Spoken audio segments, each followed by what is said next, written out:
C'est officiel, la Banque de France change d'emplacement.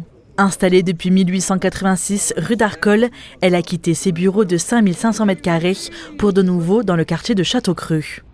Avec la Banque de France située à Reims, Saint-Étienne est la plus ancienne succursale à avoir existé en continu. Nous nous sommes engagés à maintenir toutes les succursales actuelles. Il y a au moins une succursale par département en France. Nous sommes la Banque de France, nous ne sommes pas la Banque de Paris. Moi, j'insiste beaucoup là-dessus.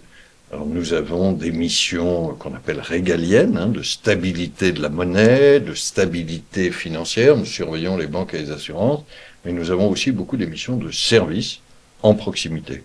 Le déménagement ne change rien aux missions de la Banque de France auprès des particuliers avec le traitement du surendettement et les questions d'inclusion bancaire, mais aussi auprès des particuliers avec le centre de traitement partagé des entreprises.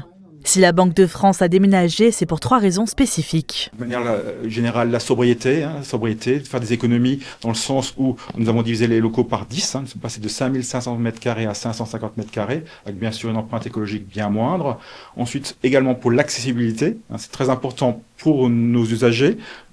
C'est très facile, les transports en commun, la gare, on est visible, également pour nos salariés qui viennent d'un peu partout du département.